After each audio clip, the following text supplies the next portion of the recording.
Welcome to University, a podcast for young people navigating life's big transitions. I am Anne-Marie Cheresso, your host. On University, you'll hear stories from college students.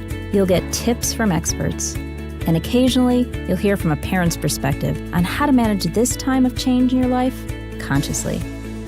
Find yourself, find your purpose, find your people, and pursue you fearlessly. So, 1 in 4 people are suffering from anxiety and depression. Mental illness is on the rise in students of all ages. We're just on the heels of Mental Health Awareness Month, and this week I'm proud to be talking with Elizabeth Langshur, who struggled with acute anxiety and depression that landed her in the hospital at the age of 11.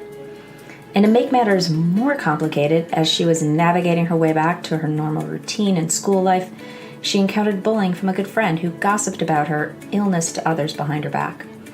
This week, Elizabeth courageously shares with us how she overcame her battle with anxiety and depression, let go of her unhealthy relationships, and has reinvented herself by transforming her struggle into a gift for so many others just like her.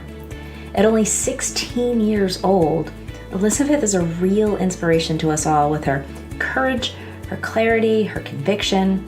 So listen in this week as she shares her journey and what she's doing today as a result and what she's learned about herself. So welcome, Elizabeth. Thanks for being on the show today. Thanks for having me. Tell our listeners just a little bit about yourself. So I am 16 and I am a student at a French school. And what else? What else is interesting? And you go to a French school here in Chicago, right? Yes, yeah. I've been there my entire life, actually. Wow. Interesting, yeah. So you're fluent in French? Yes, all the classes are in French, which is a really unique experience. Yeah. And you're not French? No, my parents are Canadian, actually, so we have a bit of connection to the French language, but not much. And they speak French? A bit of French, yeah, but it's mostly English at home. Awesome. Yeah. Fun. Well, thanks so much for being here. I'm excited to have this conversation with you and share your story. And one of the things that I know about you is that you were diagnosed with anxiety and depression at the age of 11. And you have this passion now about helping remove the stigma surrounding mental illness. So I want to hear a little bit about your journey to like age 11 and being diagnosed with anxiety and depression. What was going on?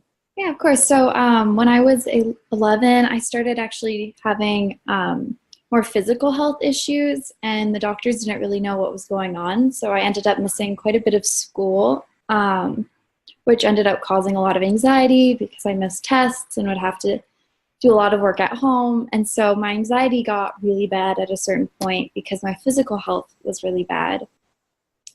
And I ended up then starting to suffer from both really bad anxiety and depression at the beginning of my 6th grade year, so when I was 11.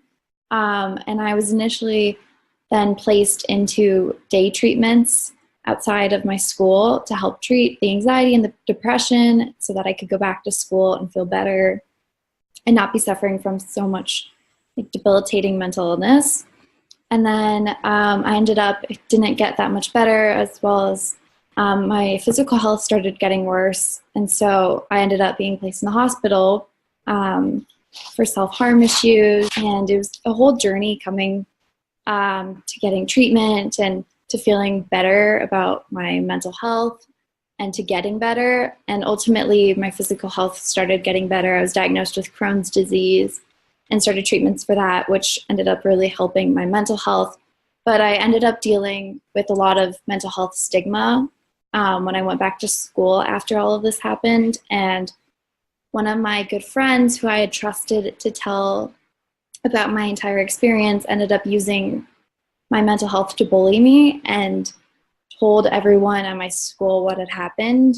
And I was so embarrassed of my mental health that I let her, in a sense, just hurt me so much. And so I realized that it's kind of insane how much it hurt me that she shared around the fact that I have something that affects so many people, And so my goal is just to really help remove the stigma and to tell teenagers and adolescents that it's okay to have a mental illness, and it's something that affects, I think, 1 out of 4 people. So it's not something to be ashamed of. Wow, 1 out of 4 people. Yeah, it's insane. It's a lot of people. Given that I do a lot of work with young adults like yourself and into college and right out of college, so sort of like junior year of high school to 2 years out of college, I'm curious about that 1 in 4 statistic, because there's so much pressure for you all to perform, succeed, keep up, manage, cope, that there's so many of you guys suffering with anxiety and depression. So, I want to take a moment and acknowledge the one in you that likely felt really hurt and deceived by revealing yourself so vulnerably to your friend, and then your friend, taking the liberty to share your story without your permission or behind your back. I can imagine that was a really difficult time. Yeah, it was very difficult. It was hard. And simultaneously, not to diminish it in any means, so bear with me for a moment, simultaneously I could see how it was a gift to what it is you're now doing. Yeah. Which is speaking out against that. Who knows, had she not done that, who knows if you would have been motivated as much. I don't think I would have, had to come out and talk about it as much as I feel like I have to now, just to kind of spread awareness about it. So in a sense, I'm almost grateful for all of that happening. It's funny how things like that happen in our lives, where people are the catalyst in a way that we don't necessarily like initially, and then they're this beautiful catalyst for, exactly. And so now I'm curious, what's your relationship with her now? We don't actually talk anymore. It ended up, she was also bullying other people in my school, so she ended up getting in quite a bit of trouble with the school, and she transferred out. So I don't think I've seen her in many years, but so she's moved on. I don't think we talked much about it afterwards. I understand. It makes sense. I mean, you guys were really young too. That was an early stage of life. So how did you manage and deal with the bullying at the time? It was really hard, and my mental health started getting worse at that time as well, just because everything that was happening with her. But I did have some really good friends who were really supportive, and my family has always been super supportive, and that honestly helped a lot, because I think if I hadn't been able to talk to them, it would have been much harder to get through. But I knew I had people that were supporting me and that loved me, and that I kind of knew that they didn't see me as something weird or somebody who was dealing with weird issues. And so that kind of honestly helped me get through it. Yeah, there's like a balance, right? There's this one side over here, but you have enough love and support on the other side to balance those things out. Yeah. So that was a bunch of years ago. That was 5 years ago. How's your health now? How's your physical health? My physical health is much better now. I have to get IV treatments every few weeks, but it's been much better, and it has not gone as bad as it was in 5 years. So it's been remarkably good, which is awesome. There's this connection, right, between our physical health and our mental health. And when our bodies aren't feeling good and we're not able to perform at our highest capacity, it doesn't feel good. It doesn't. It's a crazy correlation, because I find if I'm not feeling well physically, then my mental health isn't as good as it normally is. And it's just kind of seeing the relationship between the two. So share with us what you're doing to help remove the stigma around mental illness. So what I've been doing is talking to different schools, and I've started with my school, and I have plans to go to different schools and talking to mostly preteens and going into high school, because middle schools feels like most middle schoolers don't really know about a lot of this stuff. And so I've been going to these groups of middle schoolers and just talking to them about what mental health is, and sharing some facts and statistics about it, such as the 1 in 4, because I find that's a really impactful statistic to share. And just talking to them and having a really raw conversation with them, and generally it's a smaller group of students, so it's a more intimate conversation, and they're able to ask questions, and it feels like it really is impactful. At least they come out of it kind of knowing a lot more about mental health and understanding what it is. And I find like it's an incredible experience afterwards, just to see kind of how such a small, like 20-minute conversation can really impact how they think about mental health. Really? Well, yeah. What are you seeing? Well, I actually did this with my own class in ninth grade. And a lot of the people that in the past had kind of made some mean remarks about what mental health is and never really knew anything about it, afterwards came up to me and would say, I didn't know what it was, and I'm sorry, because I know it's my fault for having it. And I think it was the most gratifying experience that I could have ever had, because it was just so incredible. You drew out compassion in them. Yeah, felt really good. Yeah. Wow, that's so cool. That's really, really cool. What a way to be a creator of your life experience. That was awesome. It was really incredible. Yeah. And so tell me how you define mental illness.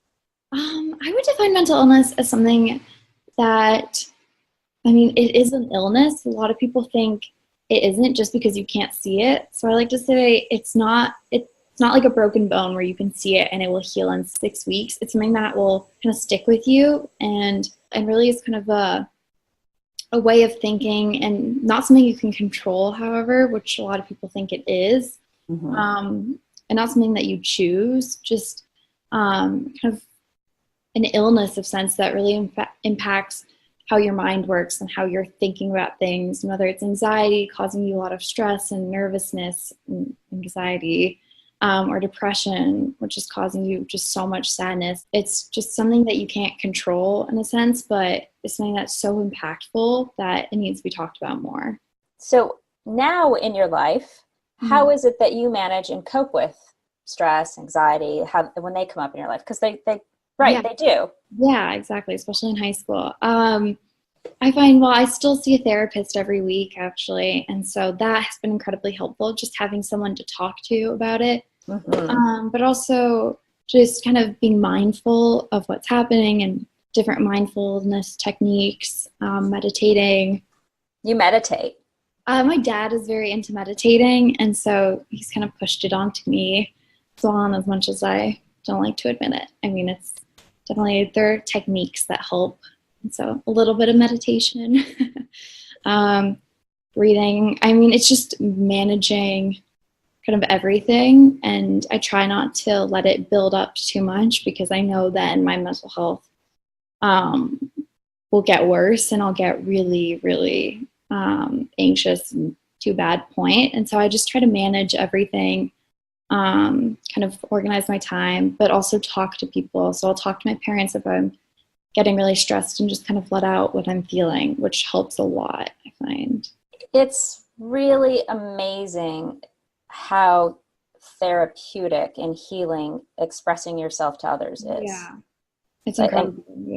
It's one of the things that I'm so excited that you are having the willingness and courage to speak about this, particularly speak about it from your perspective to other students that are closer to your age and demographic, because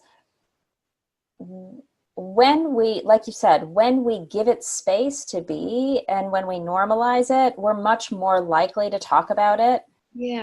And when there's no shame around it, like, actually there's nothing wrong here. Exactly. It's just something that's occurring. And I could share that, just like I could share, I'm so excited I had a really successful day today. Like, it's just another part of being human. Exactly. Yeah. Because so many people struggle with it. And so it should be a normal thing to talk about, and not something shameful or that you have to be embarrassed about. Yeah, exactly right. We don't want to be embarrassed by normal human experiences. Exactly. Yeah.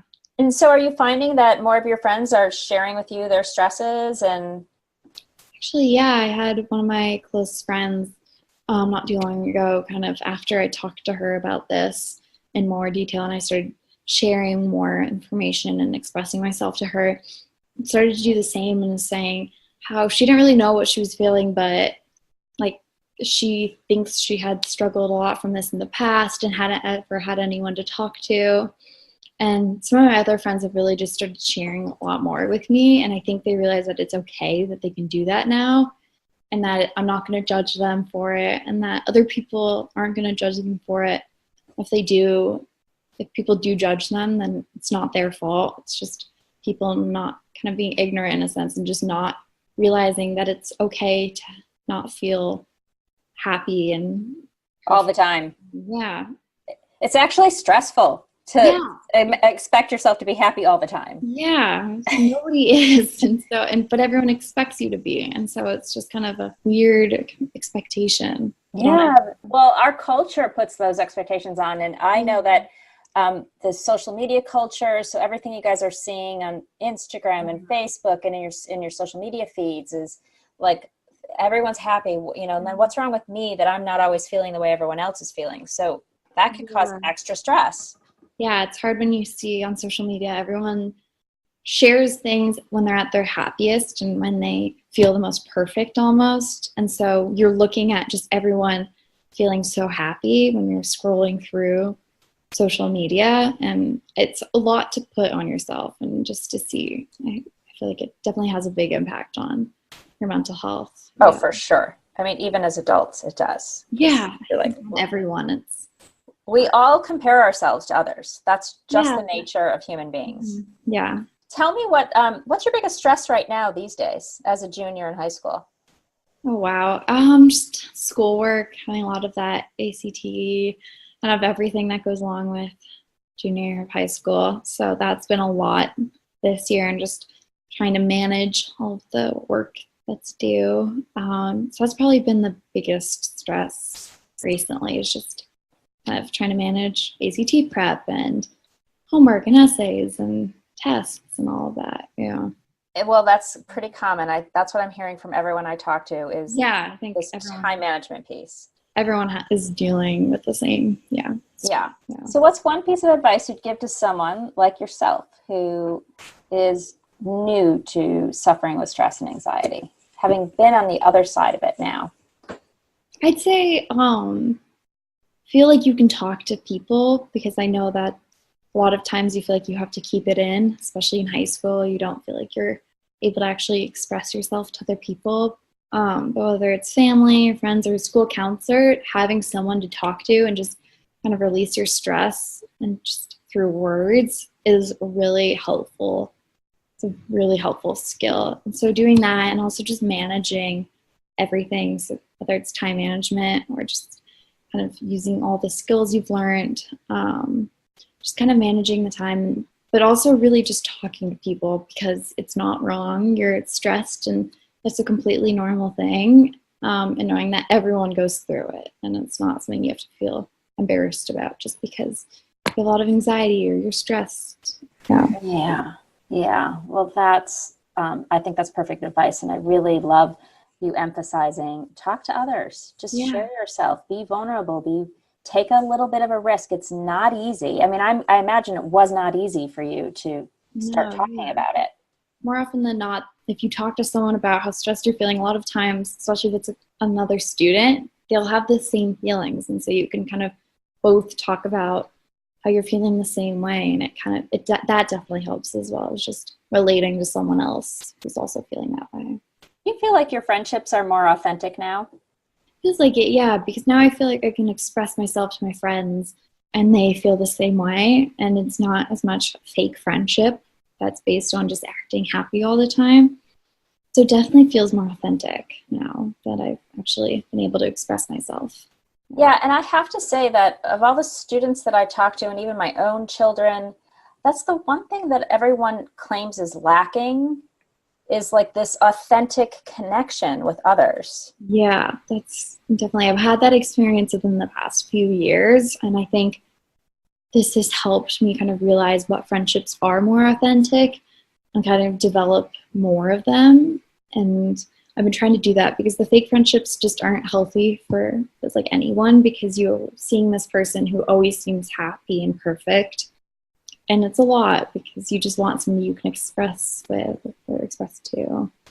Yeah, you say they're not healthy, and I would also say they're just not fulfilling. Yeah. Like, they're not fun. Like, yeah. if you can't show up and be true to who you are in the moment, it's exhausting pretending, right? It's exhausting holding your emotions back. And yeah, exactly. Holding yourself in, pushing down your feelings, it's just exhausting. Yeah. It's really exhausting, and Yeah.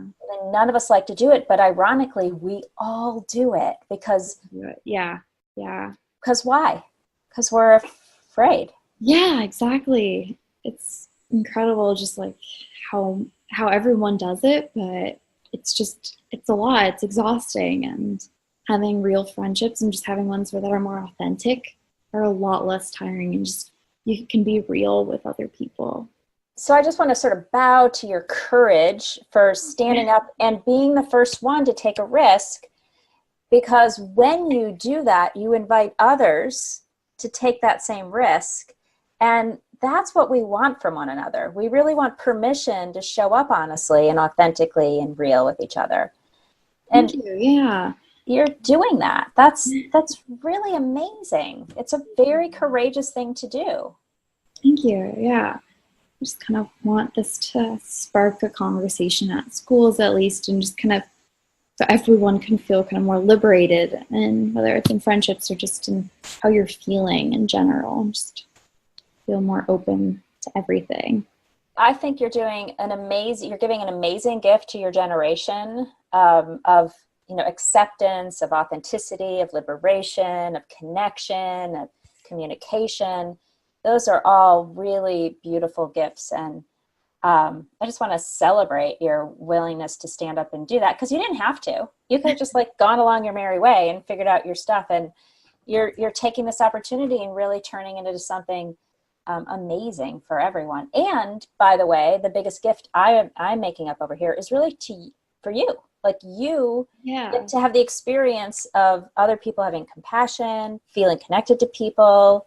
Yeah, it's been a gift for myself just watching all of this happen and seeing people feel changed about, almost just seeing the change in people's mindsets about mental health and just about everything. It's been an incredible gift myself. Yeah. Do you have an idea of what you might want to study when you move into college? Since 6th grade and since I was 11, I got my mindset on being a therapist for children, and so that's kind of my current goal and going into studying psychology. That's pretty exciting. I want to do. Yeah, I'm excited.